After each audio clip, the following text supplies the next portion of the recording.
తెలంగాణ రాష్ట్ర ప్రభుత్వం నిషేధిత సంస్థలైన సిపిఐ మావోయిస్ట్ నక్సలైట్లను ఆయుధాలను అడవిని వదిలి జనజీవన స్రవంతిలోకి రండి అని పిలుపునివ్వడం ద్వారా ఈరోజు చాలామంది నక్సలైట్లు తమ ఆయుధాలతో సహా రాష్ట్ర ప్రభుత్వం ముందు, తెలంగాణ ఉన్నతాధికారుల ముందు లొంగిపోవడం జరిగింది. ఈ కార్యక్రమంలో ప్రధానంగా తెలంగాణ డీజీపీ శివధర్ రెడ్డి గారు, ఐజీ సుమతి గారు, grand additional DG Anil Kumar గారు, additional DG intelligence Vijay Kumar గారు, వివిధ హోదాలలో ఉన్న పోలీస్ అధికారులు ప్రత్యేకమైన కృషి చేసి నక్సలైట్లకు ఒక నమ్మకాన్ని కలిగించి ఈ ప్రభుత్వము వాళ్ళ ప్రాణాలకు ఎలాంటి హాని కలగకుండా వాళ్ళ ఆరోగ్య భద్రత విషయంలో, ఆర్థిక వెసులుబాటు విషయంలో,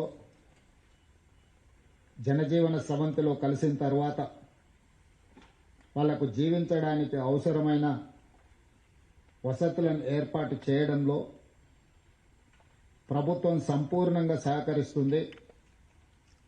ప్రభుత్వం వాళ్ళను ప్రత్యేకంగా గుర్తిస్తుంది అని ఒక నమ్మకం కలిగించి ఈనాడు ఈ 130 మంది నక్సలైట్ల సరెండర్ కార్యక్రమంలో ఈ అధికారులు ప్రత్యేకమైన కృషి చేసిండ్రు. ముఖ్యంగా శివధర్ రెడ్డి గారిని, ఐజీ సుమతి గారిని తెలంగాణ రాష్ట్ర ప్రభుత్వం తరఫున నేను అభినందిస్తున్నా. ప్రపంచంలో ఎక్కడైనా శాంతియుత మార్గాల ద్వారానే ప్రజా సమస్యలకు పరిష్కారం దొరుకుతుందని బలంగా విశ్వసించే దేశము భారతదేశం. రవి అస్తమించని సామ్రాజ్యం ఉన్న బ్రిటిషర్స్కు వ్యతిరేకంగా మహాత్మా గాంధీ గారు శాంతియుతమైన పోరాటం ద్వారా ఒక యుద్ధాన్ని గెలవడమే కాకుండా ఒక దేశానికి స్వతంత్రాన్ని అందించిన గొప్ప చరిత్ర కలిగిన దేశం భారతదేశం. హింసతో, సాయుధ రైతాంగ పోరాటాలతో, లేకపోతే ఆయుధాలతోనే పోరాటం చేస్తే స్వతంత్రం వస్తుంది, సమస్యలకు పరిష్కారం అవుతుందని భావిస్తున్న తరుణంలో మహాత్మా గాంధీ గారు ఒక శాంతి మార్గాన్ని ఈ దేశానికే కాదు ప్రపంచానికి అందించారు. ఎంత పెద్ద సమస్యకైనా చర్చలే పరిష్కారం. దేశంలో ఉన్న ప్రజల మధ్య, జాతుల మధ్యనే కాదు, ఇరు దేశాల మధ్యలో యుద్ధ వాతావరణం కమ్ముకున్నప్పుడు కూడా ఆ దేశాల మధ్య చర్చలు జరిగి శాంతియుతంగా సమస్యల్ని పరిష్కరించుకుంటున్న పరిస్థితులు ఈరోజు ప్రపంచ దేశాలలో మనం చూస్తున్నాం. అణువాయుధ సంపత్తి ఉన్న దేశాలు కూడా ఈరోజు చర్చలకు, శాంతికే ప్రాధాన్యత ఇస్తున్న క్రమంలో తెలంగాణ రాష్ట్ర ప్రభుత్వం తరఫున మిగిలిపోయిన సెంట్రల్ కమిటీ మెంబర్స్ కానీ, స్టేట్ కమిటీ మెంబర్స్ కానీ, ఇంకా అజ్ఞాతంలో జీవితం గడుపుతున్న నక్సలైట్లకు తెలంగాణ రాష్ట్ర ముఖ్యమంత్రిగా నా పిలుపు, మీరందరూ కూడా జనజీవన స్రవంతిలోకి రాండి. ప్రజలతో మమేకమై ప్రజా సమస్యల్ని ప్రభుత్వం దృష్టికి తీసుకురండి. సమస్యలకు పరిష్కారం దొరకదు. హింసకు పాల్పడిన, ఆయుధాలను తమ చెంత పెట్టుకున్న చట్టపరంగా ప్రభుత్వం వ్యవహరిస్తుందని అమిత్ షా గారు చెప్పడం జరిగింది. ఈరోజు రాష్ట్ర ప్రభుత్వంలో ఉన్న సంస్థలే కాదు, కేంద్ర ప్రభుత్వానికి సంబంధించిన సంస్థలు కూడా ఈ యాంటీ నక్సల్స్ ఆపరేషన్స్ లో పాల్గొంటున్నారు. వీళ్ళకి సంబంధించిన సమాచారాన్ని కూడా ఎన్ఐఏ లాంటి సంస్థలు సంక్షిప్తంగా ఎక్కడికక్కడ సమాచారాన్ని సేకరిస్తున్నారు. ఆ సంస్థలు కూడా కఠినంగా వ్యవహరిస్తాయి. కాబట్టి ఈరోజు అజ్ఞాతవాసంలో ఉన్న నక్సలైట్లకు నా సూచన, విజ్ఞప్తి, నా పిలుపు ఒక్కటే, మనమందరం ప్రజాస్వామ్యంలో ప్రజాస్వామ్యబద్ధంగా ప్రజా సమస్యల్ని పరిష్కరించుకుందాం. తెలంగాణ రాష్ట్ర ప్రభుత్వం ఎల్లవేళలా మీతో చర్చించడానికి సిద్ధంగా ఉంది. అందుకే ఆయుధాలతో సహా మీరు ఈ రాష్ట్ర ప్రభుత్వం యొక్క పిలుపు మేరకు మీరు సరెండర్ అవుతే అన్ని రకాలుగా తెలంగాణ రాష్ట్ర ప్రభుత్వం మీ బాగోగులను చూసుకుంటుంది. కేంద్ర ప్రభుత్వానికి కూడా నేను విజ్ఞప్తి చేసిన, అమిత్ షా గారు కూడా తెలంగాణ రాష్ట్ర ప్రభుత్వానికి స్వేచ్ఛ ఇచ్చిండు. ఆరోగ్యం విషయంలో, ఆర్థిక వెసులుబాటు విషయంలో, నివసించడానికి ఇంటి స్థలము, ఇల్లు నిర్మాణానికి ఆర్థిక పరమైన సహాయంలో కూడా మమ్మల్ని స్వేచ్ఛగా ముందుకు వెళ్ళమని అమిత్ షా గారు చెప్పిండ్రు మొన్న జరిగిన చర్చల సందర్భంగా. అందుకే కేంద్ర ప్రభుత్వం సూచన మేరకు తెలంగాణ రాష్ట్ర ప్రభుత్వం విజ్ఞప్తి చేస్తుంది. ముప్పాలపు లక్ష్మణరావు గారు అలియాస్ గణపతి గారితో సహా, ఎందుకంటే కొండపల్లి సీతారామయ్య గారి తర్వాత నక్సలిజంలో అంత ప్రజల యొక్క గుర్తింపు ఉన్న వ్యక్తి గణపతి గారు. 75 సంవత్సరాల పైగా వారి వయసు ఉండొచ్చు. వారి ఆరోగ్య పరిస్థితి కూడా బాగలేదని మా అధికారులు నాకు చెప్పడం జరిగింది. వారి ఆరోగ్యానికి, వారి ప్రాణానికి వారు సరెండర్ అవుతే తెలంగాణ ప్రభుత్వం పూర్తిగా రక్షణ కల్పిస్తుంది. వారితో సహా సెంట్రల్ కమిటీ గాని, స్టేట్ కమిటీ గాని వివిధ హోదాలలో అజ్ఞాతవాసంలో ఉన్న నక్సలైట్లను జనజీవన స్రవంతిలోకి రాండి అని చెప్పి తెలంగాణ రాష్ట్ర ప్రభుత్వం పిలుపు ఇస్తుంది. ఈ పిలుపు ద్వారా ఒక మంచి పరిణామం తెలంగాణ రాష్ట్రంలో జరగాలి. ఈరోజు సాధించుకున్న తెలంగాణను పునర్నిర్మించుకుందాం. మీరందరూ కూడా జనజీవన స్రవంతిలోకి రాండి. తెలంగాణ పునర్నిర్మాణంలో భాగస్వాములను కాండి. గ్రామీణ ప్రాంతాలలో, తండాలలో, గూడాలలో, మారుమూల పల్లెల్లో, అటవీ ప్రాంతంలో ఉన్న గిరిజనుల యొక్క హక్కులను, అక్కడ వాళ్ళ ఆర్థిక స్తోమతను పెంచడానికి ఈ ప్రభుత్వం కట్టుబడి ఉన్నది. ఈ ప్రభుత్వం అన్ని వసతులను ఏర్పాటు చేస్తుంది. కాబట్టి సరెండర్ కావాల్సిందిగా, ఆయుధాలను చెప్పాల్సిందిగా ప్రభుత్వం ఇచ్చిన పిలుపుతో మీరు ముందుకు వస్తారని మా ప్రభుత్వం ఆశిస్తున్నది. आज पत्रकारों से मैं एक ही बात कहना चाहता हूं. कुछ दिन पहले जो central committee members Chandranna, Devji, Damodar, Sujata Kaur उनके साथी मुझे मिलने के लिए आए थे. वो लोग ये सुझाव दिए कि आगे भी गणपति जी अभी जितना भी जो अंडरग्राउंड में है, जो जंगल में जनता के लिए जो लड़ रहा है हथियार लेकर, वो सब लोग अगर राज्य सरकार, केंद्र सरकार सहकार दिए तो उन लोगों को एक भरोसा दिलाए तो वो लोग जनजीवन स्रवंति में मिलने के लिए तैयार है. तो वो चर्चा हुई. उसके बाद मैं दिल्ली गया हुआ है, गृह मंत्री अमित शाह जी से मैं मिला. जो सेंट्रल कमेटी मेंबर जो प्रपोजल किए वो प्रपोजल उनके सामने रखा. मैं तेलंगाना राज्य में 2024 के बाद हम लोग कुछ कम 700 नक्सलवादियों को सरेंडर करवा लिए. 250 हथियारों को भी वो लोग सरेंडर किए. आज के तारीख में 130 लोग, 124 हथियार, उसमें AK-47, SLR, अच्छे वेपन्स हथियार आज सरेंडर किए. 7000 बुलेट्स भी आज सरेंडर में वो लोग हमारे हाथ पुलिस डिपार्टमेंट को हैंड ओवर किए. तो इसीलिए हम जो बात कहना चाहता है कि हथियारों से कुछ होने वाला नहीं है.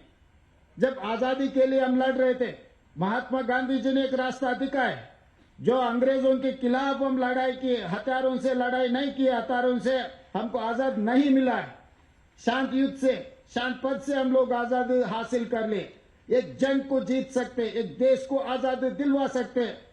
शांति मार्ग से अगर हम लड़े सब कुछ कामयाब हो सकता है. महात्मा गांधी जी ने रास्ता दिखाया. जो महात्मा गांधी जी ने जो देश आज सुकून से जी रहा है, इसीलिए इस देश में कोई इंसान के लिए जगह नहीं है. हथियार लेकर एक आदमी दूसरे इंसान को नहीं मार सकता है. सरकार जब कानून लागू करने के लिए हथियार इस्तेमाल कर सकते हैं, मगर सरकार के बिना कोई आम जनता हथियार पकड़ना इस देश में कोई किसी को परमिशन नहीं है. इसीलिए गणपति जी से लेकर जो सेंट्रल कमेटी मेंबर्स है, जो अंडरग्राउंड नक्सलवादी है, गृह मंत्री जी से मेरा बात हुई. गृह मंत्री जी ने साफ ने ये कहा कि किसी के हाथ में हथियार नहीं रहना. अगर हथियार है, सरकार उनके पीछे पड़ने वाला है. तो हथियार छोड़कर जनजीवन में आ जाओ. तेलंगाना सरकार आपको भरोसा दे रहा है। तेलंगाना सरकार ने आपके हेल्थ के लिए, री एम्प्लॉयमेंट के लिए, आपको रहने के लिए घर, सब कुछ तेलंगाना सरकार ने आप लोगों को वादा कर रहा है। किसी को भी इसमें जो जिसको भी तकलीफ है, तकलीफ दूर करने के लिए तेलंगाना सरकार और हमारा अधिकारी सब लोग तैयार है। इसीलिए आज इतने लोग 130 लोग एक जगह में, मेरे ख्याल से अभी तक इस देश में इतने सारे हथियारों के साथ इतने सारे नक्सलवादी कोई किसी सरकार के सामने सरेंडर नहीं हुए। आज मैं खुशी से कहना चाहता हूं, इतने लोग जो जनजीवन में आगे जंगल छोड़कर हथियार सरकार के हाथ में दे दिए, ये खुशी की बात है। आगे भी अगर कोई भी बचा है, 7 सेंट्रल कमेटी मेंबर्स, कुछ बड़ा नेता लोग है बोल के हमारा अधिकारी दिखाए कि वो 7 है 70 है, मुझे पता नहीं, मगर हर किसी का मेरा गुजारिश एक ही है, हथियार से आप जीवन नहीं कर सकते, हथियार से दूसरे इंसान को आप डरा नहीं सकते, हथियार से आप कुछ चलाने के लिए कोशिश किए तो कोई फायदा नहीं है। इसीलिए आज जो कार्यक्रम हो रहा है, हम जिसको जिसको मदद किए तो वो सब लोगों के आज जिसमें भी जो लोग हैं, आपके पुराना साथियों को आप एक ऐलान करो कि वापस आके जनजीवन में मिलने के लिए। ये सरकार आपके सरकार है, आपके उम्मीद से सरकार बना हुआ है। हम डेमोक्रेटिक प्रोसेस में, not with bullet, we can do miracles with ballot. तो बैलेट में आप आ जाओ। चुनाव में जो राजनीति में जो पॉलिटिकल पार्टी से आप वो पॉलिटिकल पार्टी के प्लेटफॉर्म के ऊपर आप चुनाव लड़ सकते और पब्लिक के जो तकलीफ है दूर भी कर सकते। इसीलिए आज हमारे तेलंगाना सरकार, हमारे अधिकारी लोग जो अच्छा काम किए, वह सब लोगों को मैं अभिनंदन देना चाहता हूं। मेरा पत्रकार मित्रों से भी मेरा एक ही गुजारिश है, आप लोग भी आपके माध्यम से ये कह दो कि आने वाले दिनों में, क्योंकि केंद्र सरकार ने मार्च 31, 2026 के अंदर इस देश में नक्सलवादियों को साफ करने का ऐलान किया हुआ है, तो इसमें हिंसा नहीं होना है मेरे तरफ से। न केंद्र सरकार न नक्सलवादी, कोई किसी का जान गए, कोई पुलिस ऑफिसर के जान गए, कोई पुलिस के जान गए, कोई नक्सलवादी के जान गए, इस देश के जनता है वो लोग, किसी का जान उनके परिवार के लिए बहुत कीमती है, इस देश के लिए भी बहुत कीमती है। इसीलिए किसी का जान लेने का कोई किसी का सोच नहीं है। एक अच्छा रास्ता हम दिखाएंगे और 25 दिन बाकी और 20 दिन बाकी है। 20 दिन के अंदर जितने भी सेंट्रल कमेटी जो पूरा अंडरग्राउंड में जितना भी लोग है, 31 मार्च के अंदर हम लोग सचमुच आगे आकर ये सब सारे सरेंडर करवा दिए तो देश शांति से रहेंगे। देश और तेलंगाना राज्य ने तरक्की करने वाले हैं, दुनिया से मुकाबला करने वाले हैं हम लोग। इसीलिए मैं आज फिर एक बार ऐलान करना चाहता हूं, जो अंडरग्राउंड नक्सलाइट्स है, इंक्लूडिंग गणपति जी, उनके साथी लोग, आप आ जाओ, जनजीवन में आ जाओ। तेलंगाना सरकार आपको वेलकम करने के लिए तैयार है। ధన్యవాదాలు పత్రకార మిత్రం. లేదనుకున్నప్పుడు నిషేధం ఉన్న సమస్య ఎక్కడిది?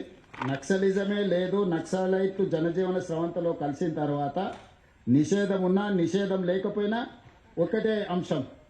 సో ఈరోజు వాళ్ళు ఇంకా ఉన్నారు అని అంటే ప్రభుత్వాలు నిషేధం కొనసాగిస్తాయి.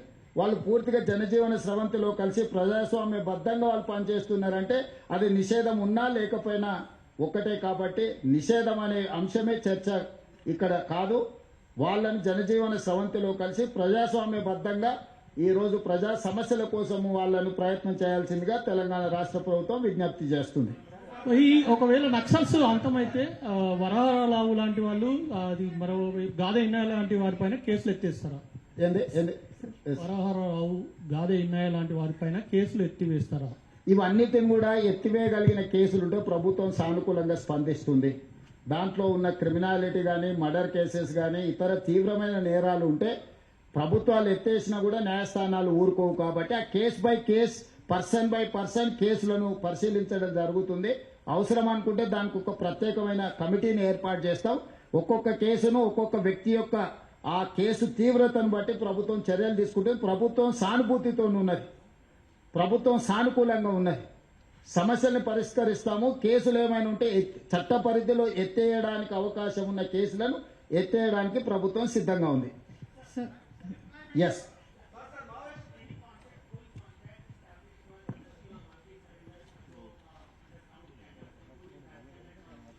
आशीष जी, जो भी हमको समाचार मिल रहा है पत्रकारों से मिल रहा है, बाकी पत्रकारों से आप पूछे तो पता लगेगा कि गणपति जी किसके ताल्लुकात किससे चर्चा कर रहा है।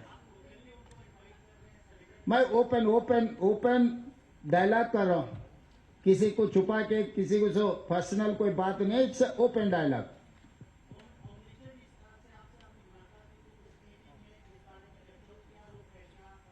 तो जो गृह मंत्री से जो चर्चा हुआ है साफ साफ मैं दिखा है, क्योंकि इसमें कोई वो मंत्री जी और किसी का कोई अलग अलग इरादा कुछ नहीं है। कोई आम आदमी के हाथ में हथियार नहीं रहना है।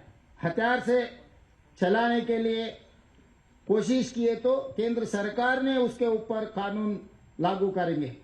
मेरा भी वही राय है, किसी के हाथ में हथियार रहने से अपना democratic system is not going to allow you to take weapon and doing something. Sir CM గారు మీరు ballot from the Print sir Deepika from the Print ఈ 125 మంది ఛత్తీస్గఢ్ రాష్ట్రానికి సంబంధించిన వాళ్ళని what treatment are we going to give them sir? Will they be sent to Chhattisgarh or our police will deal with them according to the process? Definitely we will see, we will examine what is their interest. We don't know. They wanted to stay in Telangana, they wanted to go Chhattisgarh. If they wanted to go Chhattisgarh, we will initiate a dialogue with the Chhattisgarh government. Otherwise, if they wanted to settle here, definitely we will examine with proper approach. Sir CM గారు దేవ్జీ లాంటి వాళ్ళు ప్రత్యక్ష రాజకీయాల్లోకి వస్తామనేటువంటి statement చేస్తా ఉన్నారు. అట్లాంటి వాళ్ళపైన March ఎవరు మాట సీఎం గారు ఇక్కడ మార్చ్ 31 అనే కట్ డేట్ చాలా షార్ట్ గా ఉంది. దీన్ని ఎక్స్టెండ్ చేయమని చెప్పి సెంట్రల్ హోమ్ మినిస్టర్ కోరడం జరిగింది. అంటే చర్చలు జరిపారు. అట్లాంటివి ఏం చర్చలు జరగలేదు. వారు పెట్టిన అంశాన్ని నేను మీకు చెప్తా ఉన్నాను. అదే మీరు మీడియా మిత్రులు అమిత్ షా గారిని అడిగితే ఏమైనా మీకు సమాధానం దొరుకుతుండొచ్చు. సార్ ఒకటి సార్ దేవ్జీ లాంటి వాళ్ళు ఆ ప్రత్యక్ష రాజకీయాలకు వస్తామనేటువంటి స్టేట్మెంట్ చేస్తా ఉన్నారు. అట్లాంటి వాళ్ళ గురించి ఏం మాట్లాడతారు మీరు? ఎప్పుడు జనజీవన స్రవంతిలోకి రమ్మని చెప్పి స్టేట్మెంట్ చేశారు. వాళ్ళు వస్తే వాళ్ళపైన నిఘా ఉండదా? వాళ్ళ జీవన విధానాన్ని నిర్ణయించుకునే అధికారము హక్కు వాళ్ళకు ఉన్నది. వాళ్ళు ప్రజా జీవితంలో ప్రత్యక్ష రాజకీయాలకు వస్తారా లేకపోతే కుటుంబ సభ్యులతో శాంతియుతంగా గడుపుతారా అనేది వాళ్ళ యొక్క స్వేచ్ఛ. దాంట్లో ప్రభుత్వానికి ఎలాంటి ఆసక్తి లేదు. వాళ్ళ ఇష్టాయిష్టాలను బట్టి వాళ్ళు వ్యవహరించవచ్చు. మేము ఎవరిని రాజకీయాలకు ప్రజా సమస్యల్ని పరిష్కరించమని చెప్తున్నాం. రాజకీయ పార్టీలకు వస్తారా రాదా అనేది వాళ్ళ అభిష్టం మేరకు తీసుకునే నిర్ణయము. ఎవరైనా ఇప్పుడు సీతక్క ఉన్నారు, రాష్ట్రంలో మంత్రిగా ఉన్నారు, అట్లానే చాలా మంది సానుభూతి పరులు గతంలో పనిచేసిన వాళ్ళు ప్రజా జీవితంలోకి వచ్చారు, ప్రజాప్రతినిధులు అయ్యిండ్రు. కాబట్టి ఎవరి ఇష్టం వాళ్ళది, వాళ్ళ స్వేచ్ఛ వాళ్ళకు ఉన్నది. చాలా సంవత్సరాల తర్వాత వాళ్ళు వాళ్ళ కుటుంబ సభ్యులను కలుస్తున్నారు. కొంతకాలం వాళ్ళని ఆ ఆనందాన్ని ఆ స్వేచ్ఛను ఆస్వాదించనియండి. ఆ తర్వాత వాళ్ళు ఏం చేయాలనుకుంటున్నారో వాళ్ళ ఆలోచన మేరకు నిర్ణయం తీసుకున్న తర్వాత అప్పుడు ఎవరైనా కాంగ్రెస్ పార్టీలో చేరాలనుకుంటే కాంగ్రెస్ పార్టీ అధ్యక్షుడు మహేష్ గౌడ్ గారు ఎప్పుడు గాంధీ భవన్లో అందుబాటులో ఉంటారు. వారిని కలిసి వాళ్ళ ఆసక్తిని వ్యక్తపరచవచ్చు. ఇతర రాజకీయ పార్టీలలో కూడా చేరడానికి అవకాశం ఉంది. వాళ్ళ అభిష్టం మేరకు వాళ్ళు చేరొచ్చు. मुख्यमंत्री जी, कई ऐसे लोग हैं जिन्होंने अपने परिजन खोए हैं इन बंदूकों से. आप उनको क्या कहना चाहेंगे, उनसे क्या अपील करेंगे? क्योंकि उनके अंदर कहीं ना कहीं वो टीस तो है कि इनकी वजह से जो है उन्होंने अपने परिजन खोए, चाहे वो ऑफिसर हो या फिर कोई और. सही है, मैं भी यही कहना चाहता हूँ. आगे नहीं होना है, जो हुआ है हुआ है. आजादी के लिए हम लोग बहुत लोग लड़े हुए, मरे हुए, शहीद हुए. इसमें भी नक्सलवादी और आम जनता के बीच में जो लड़ाई हुआ है उसमें बहुत सारे लोग जान खो चुका है. मगर जो जान खो चुका है आगे भी ऐसे कार्यक्रम हम लागू नहीं कर सकते. इसीलिए हम जो बोल रहे हैं, जो तकलीफ उठाए आगे किसी ने वो ऐसे तकलीफ नहीं उठाना है. तो इसीलिए हम जो भी इफेक्टेड है डिपार्टमेंट के ऑफिसर्स, उनके परिवार को हम रिहैबिलिटेशन किए, गवर्नमेंट एम्प्लॉयमेंट दिए, बहुत सारे दिए. इसीलिए इधर ना उधर किसी का जान लेने का हक किसी को नहीं है, ना अधिकारियों का, ना आम जनता का, ना नक्सलाइट का. इसीलिए हम लोग एक रास्ता दिखा रहे. महात्मा गांधी जी जो शांति रास्ता दिखाए वो रास्ता में सब चलने के लिए हम लोग इसीलिए आज हम लोग ऐलान किए. पत्रकारों से भी मेरा गुजारिश एक ही है, सब लोगों को मोटिवेट करो. You have a big role to play here. Once the media is ready to take that challenge और take that responsibility, we can do miracles in Telangana. So all I need is your support. I'm requesting my media friends, please do something for our country. We need development. We need welfare. We need to challenge developed countries. For that, we need peace, not weapons. We have seen many results. End of the day, LTT or any other organization, they have ended up with their life with sad. So I don't want to mention anything, but I would say they have to understand with weapon we are not going to reach our goal. With Shanti, we can reach anything, we can achieve anything. Mahatma Gandhi has shown the way. That is our way forward. I would request all Naxalites who are in underground, including Ganpati ji and everyone, please do come. Join with us. Surrender your weapons. Telangana state government and government of India is there to look after your issues, to resolve common man issues. Sir Revanth Reddy గారు sir Revanth Reddy గారు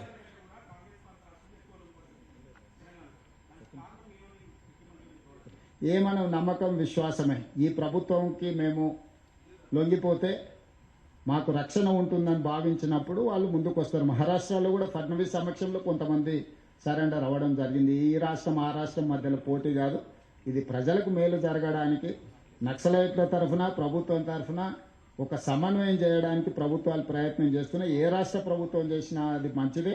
ఏ రాష్ట్ర ప్రభుత్వం అయినా ఈ కార్యక్రమాన్ని కొనసాగించవచ్చు. ధన్యవాదాలు.